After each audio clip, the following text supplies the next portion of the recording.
এই বাংলাদেশ যখন স্বাধীন হয়, এই স্বাধীন হওয়ার আগে আপনারা জানেন স্বাধীনতা যুদ্ধ হলো ৭১ সালে। ৭১ সালে যুদ্ধ হয়েছিল কি জন্য? কারণ ৭০ সালে একটা জাতীয় নির্বাচন হয়েছিল।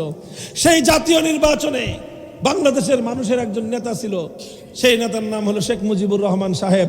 শেখ মুজিবুর রহমান সাহেব বলেছিলেন ৭০ সালের আওয়ামী লীগের নির্বাচনী ইশতেহারের মধ্যে এখনো পর্যন্ত লেখা আছে, চ্যালেঞ্জ করলাম, আমাদের কথা যদি কেউ মিথ্যা প্রমাণ করতে পারেন কথা বলা বন্ধ করে দিব। ৭০-এর জাতীয় নির্বাচনে শেখ মুজিবুর রহমান সাহেব আওয়ামী লীগের পক্ষ থেকে জাতির সঙ্গে অঙ্গীকার করলেন, আমরা যদি বিজয়ী হতে পারি আমরা কোরআন সুন্নাহর বিরুদ্ধে কোনো আইন তৈরি করব না। দেখেন, আমি বলতে কি ইতিহাসে লেখা আছে, এখনো আওয়ামী লীগের অফিসে যান, যদিও পুরা ফেলছে এটা, এরপরে অনেক জায়গায় ডকুমেন্ট আছে, ইতিহাসের পাতায় লেখা আছে ৭০-এর জাতীয় নির্বাচনে আওয়ামী লীগের ম্যানিফেস্টো কি ছিল, এগুলো বিভিন্ন বইপত্রের মধ্যে, পত্র পত্রিকায়, বিশ্ব মিডিয়ায় আছে। সেখানে একথা পরিষ্কার ভাষায় লেখা ছিল, কোরআন সুন্নাহ বিরোধী কোনো আইন করবেন না। এই যখন অঙ্গীকার করলেন, মানুষ মনে করলো মুসলমানদের বেটা, মুসলমানের বেটা, মুসলমানদের লিডার, যেহেতু বলেছে কোরআন সুন্নাহর বিরুদ্ধে কোনো আইন সে করবে না, কাজে এদেশের মানুষ চোখটা বন্ধ করে সব সিল মারলো নৌকার বাক্সে। নৌকা পাশ করলো।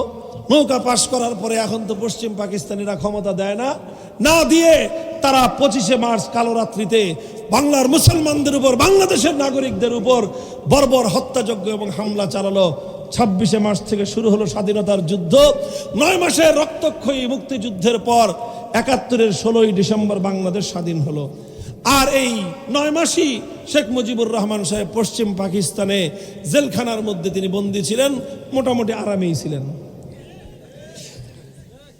তাকে কোনো রিমান্ডে নেওয়া হয় না আমাদের মতো, তার বিরুদ্ধে কোনো শারীরিক টর্চারের কোনো ইতিহাস পাওয়া যায় না। যাই হোক, সেই ইতিহাস পরের কথা। যখন বাংলাদেশ স্বাধীন হলো, শেখ মুজিবুর রহমান সাহেব পাকিস্তান থেকে মুক্তি লাভ করে গেলেন ইংল্যান্ডে, লন্ডনে। তারপরে ইন্দিরা গান্ধীর সঙ্গে তিনি সাক্ষাৎ করলেন। সাক্ষাৎ করে বাংলাদেশে আসার আগ দিয়ে ইন্দিরা গান্ধী ওনার মুজিব কোটের পকেটের মধ্যে একটা কাগজ ঢুকিয়ে দিলেন, একটা কাগজ ঢুকিয়ে দিলেন, চিরকুট। আর ওই চিঠিকুটের মধ্যে লিখে দিলেন, যা বেটা বাংলাদেশে যা, আর বাংলাদেশে গিয়ে এমন একটা সংবিধান কায়েম করবি যেই সংবিধানের মূলনীতি হবে কুফরি সংবিধানের মূলনীতি, যেই সংবিধানের প্রথম মূলনীতি হবে জাতীয়তাবাদ, দ্বিতীয় মূলনীতি হবে ধর্মনিরপেক্ষতাবাদ, তৃতীয় মূলনীতি হবে গণতন্ত্র, চতুর্থ মূলনীতি হবে সমাজতন্ত্র।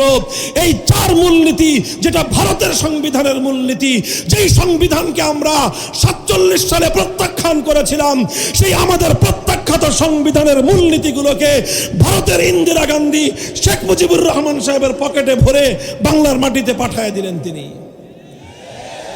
আর শেখ মুজিবুর রহমান সাহেব এসে কি করলেন? তিনি যে নির্বাচনের আগে ঘোষণা করেছিলেন কোরআন সুন্নাহ বিরোধী কোনো আইন করবেন না, তিনি তার সেই অঙ্গীকারের কথা ভুলে গেলেন। সেই অঙ্গীকার আর ওয়াদার কথা ভুলে গিয়ে ওয়াদা ভঙ্গ করলেন, গাদ্দারি করলেন জাতির সঙ্গে, বিশ্বাসঘাতকতা করলেন জাতির সঙ্গে, কোরআন সুন্নাহ বিরোধী ধর্মনিরপেক্ষতা নামক কুফরি মতবাদ দিয়ে বাংলাদেশের ৭২-এর কুফরি সংবিধান তিনি জাতির উপর চাপিয়ে দিলেন। এই শুরু হলো মুসলমানদের আরেক দুর্দশা। শেখ মুজিবুর রহমান সাহেব সর্বপ্রথম স্বাধীন বাংলাদেশে তার কৃত অঙ্গীকার ভঙ্গ করেছেন। এটাই ছিল তার রাজনীতির সবচেয়ে কালো অধ্যায়। জাতির সঙ্গে তিনি অঙ্গীকার করেছিলেন কোরআন সুন্নাহ বিরোধী আইন করবেন না, অথচ সেই সংবিধানের মধ্যে সব কিছুর জায়গা থাকলেও ইসলামের জায়গা ছিল না। মোহতারাম হাজিরিন, লম্বা কথা বলতে চাই না। ৭৫ সাল পর্যন্ত এভাবে চললো দেশ। এরপরে আবার দেশে অভ্যুত্থান হলো, আবার পাল্টা অভ্যুত্থান হয়ে হয়ে দেশের মধ্যে কিছু কিছু ভালো ভালো পরিবর্তন আসলো। সবচেয়ে গুরুত্বপূর্ণ একটা পরিবর্তন এসেছিল, আল্লাহর উপর অবিচল আস্থা এবং বিশ্বাস এই সংবিধানের মূলনীতি হিসেবে স্থাপিত হয়েছিল। ধর্মনিরপেক্ষতাবাদকে বাংলাদেশের সংবিধান থেকে বিদায় করা হয়েছিল। বিসমিল্লাহির রহমানির রহিম সংবিধানের শুরুতে সংযুক্ত করে বলে দেওয়া হয়েছিল যে আল্লাহর আইনের বিরুদ্ধে কোনো বিধান বাংলাদেশে কার্যকর হতে পারে না। এই সব কিছু হলো, কিন্তু আসলে শুধু কথায় থেকে গেল। এভাবেই চলতে চলতে চলতে চলতে আজ 53টা বছর বাংলাদেশের স্বাধীনতার পর কেটে গেল। সেই ৭০ সালের কোরআন সুন্নাহ বিরোধী কোনো আইন তৈরি না করার যে কমিটমেন্ট ছিল, যে অঙ্গীকার ছিল, সেই অঙ্গীকারের মুখ আজও পর্যন্ত বাংলার মানুষ দেখতে পেল না। এই অবস্থায় আসলো 2024 সাল। আলহামদুলিল্লাহ 2024 সালের বিপ্লবটাকে একটু ভালো করে বুঝবার চেষ্টা করবেন। 2024 সালের বিপ্লব শুধুমাত্র গণতন্ত্রের বিপ্লব ছিল না। 2024 সালের বিপ্লব শুধুমাত্র রাজনৈতিক বিপ্লব ছিল না। 2024 বিপ্লব শুধুমাত্র একটা ফ্যাসিবাদকে বিদায় করার বিপ্লব ছিল না। এই 2024 বিপ্লবের অন্তর্নিহিত সৌন্দর্য যদি আপনারা তালাশ করে দেখতে চান, তাহলে আমি দেখতে পাই এই বিপ্লবের অন্তর্নিহিত একটা মর্মার্থ ছিল শিরকের বিরুদ্ধে তাওহীদের বিপ্লব।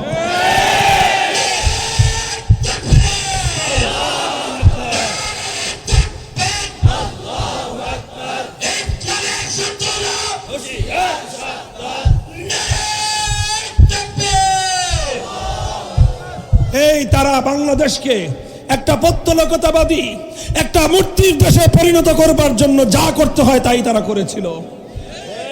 বাংলাদেশে অসংখ্য অগণিত রাষ্ট্রীয় সম্পদ ব্যয় করে মূর্তি দিয়ে বাংলাদেশটাকে মূর্তির নগরে পরিণত করেছিল। যেই ঢাকার শহর সারা পৃথিবীতে একটা মাত্র নগর, যেই নগরের পরিচয় হলো মসজিদের নগর। বলেন কোন নগর?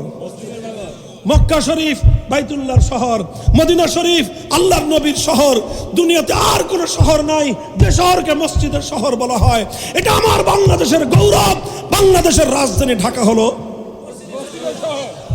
এই মসজিদের শহরকে মূর্তির শহরে পরিণত করার পায়ে তারা চালাইলো। বাংলাদেশের সবচেয়ে বড় মেগা প্রজেক্ট, হাজার হাজার কোটি টাকা ব্যয় করে পদ্মা সেতু, আর পদ্মা সেতুর সঙ্গে এই পারে ওই পারে রেল সেতু সহ বিশাল এক্সপ্রেসওয়ে হাইওয়ে তৈরি করা হলো। আর এমন ভাবে বলতেন যে আমি পদ্মা সেতু বানায় দিছি, আমি রেল লাইন লাগায় দিছি। মনে হয়তো যে বাপরে বাপ, ওনার বাপদাদা এই পরিমাণ টাকা ওনার কাছে রেখে গেছেন যে উনি ওনার বাপদাদার মিরাসের সম্পত্তি দিয়ে আমাদেরকে সেতু বানায় দিছে। আর এখন শুনি 30,000 কোটি টাকার এই যে সেতু বানানো হয়েছে, এর মধ্যে 20,000 কোটি নাকি দুর্নীতি হয়েছে। ওই কথা বাদ, ওই কথার আলোচনা করতে চাই না। ওটা আপনারা বলেন রাজনীতিবিদরা। আমরা ইমানের জায়গায় কথা বলতেছি। বাংলাদেশের স্বাধীনতা পরবর্তী এই ইতিহাসের সবচেয়ে বড় মেগা প্রজেক্ট পদ্মা সেতুর কপালের উপর একটা বেদি বানাইলো। বেদি বুঝেন না? এই দেবতা তাকে যেখানে রাখে বিশাল এক বেদি বানাইলো। আমরা তো জানি না, কারণ ওই দোলাই পরে কে যায়। ওই বেদি বানাইছে, আবার চারদিক দিয়ে টিন দিয়ে ঘেরাও করে। স্থানীয় আলেম ওলামারা খালি দেখে ফুসকি মারে যে ঘটনা কি, বেদি বানায় কি জন্য। এখানে পদ্মা সেতু বানাবে, রাস্তা হয়েছে, ব্রিজ হয়েছে, নৌকা বানাইছেন, সব বানান, বেদি বানান কেন? পরে হুজুররা, স্থানীয় হুজুররা খবর নিয়ে জানতে পারলো যে এখানে ওনার বাবার দেবতার মূর্তি বসাবে।